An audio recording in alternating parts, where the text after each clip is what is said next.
and some on the right turn their backs on President Trump and in turn turn their backs on the millions of supporters he still has. Why would they impeach a man who has less than a week left in office? Well, I'll tell you why, because it's time for final thoughts. And we know that the President of the United States incited this insurrection, this armed rebellion against our common country. He must go. We should be focused on bringing the nation together. Instead, Democrats are going to impeach the president for a second time 1 week before he leaves office. We must focus on the gravest threat first. President Trump, who incited this riot and who remains a grave danger to the nation. If we impeached every politician who gave a fiery speech to a crowd of partisans, this Capitol would be deserted. No, folks, you're not having deja vu. The Democrats and a few Republicans, in name only, are impeaching the president once again, and they're doing it for 3 reasons, none of which include their fear of him inciting violence. The first and primary reason they're going down this path is because they are terrified of Donald Trump, but not because of what happened last week. No, they are terrified of Donald Trump because Donald Trump still has millions and millions of supporters who want to see him run again in 2024. And as much as that scares Democrats, it scares the living hell out of Republicans even more so. Why? Because Donald Trump, his candidacy, his 2016 victory, and his list of administration accomplishments makes the rhinos and never-Trumpers look bad. Very bad.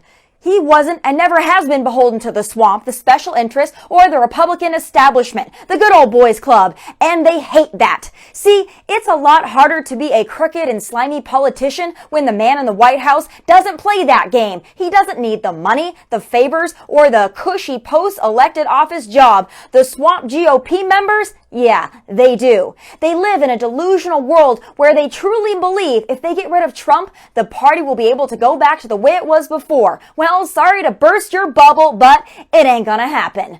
And the second reason they are attempting to impeach and remove President Trump is the same reason big tech is attempting and sadly succeeding to some extent at censoring conservative voices. It's an intimidation tactic. They are essentially telling not only Donald Trump, but all of his supporters and really any voice that doesn't co-sign their narrative to shut up and sit down. They don't just want to impeach and sideline Trump, they want to impeach and sideline you and me.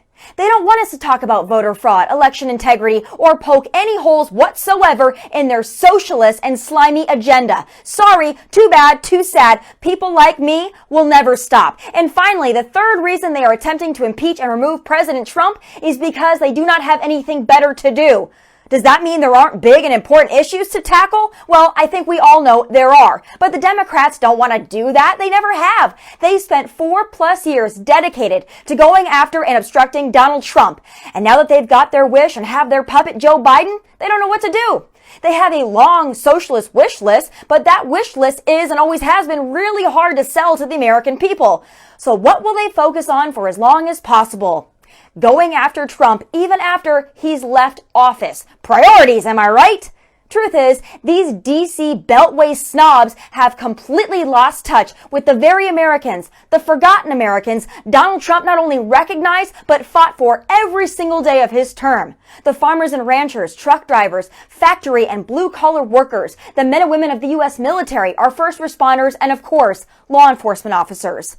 All those decent and hardworking Americans don't ask for much and don't have much of a platform to ask for what they do need. They don't have the luxury of making a grandiose speech on the House floor and calling it a day. They don't have the time to consume themselves with impeachment or hatred for the president. They rely on their elected leaders to be their voice, and sadly for many of us, we've lost our biggest advocate. But that's why it is up to us to dig in our heels in the fight for freedom. They can censor and deplatform us, shame and sneer at us, but they can't make us disappear. We don't live in the magical alternate reality that is social media. We are living, breathing, and patriotic Americans living in big and small towns from coast to coast and everywhere in between. And it is now more important than ever we remember our values and our principles, that we dig deep and remember that slogan, "Make America Great Again," doesn't just live and die with President Trump's administration.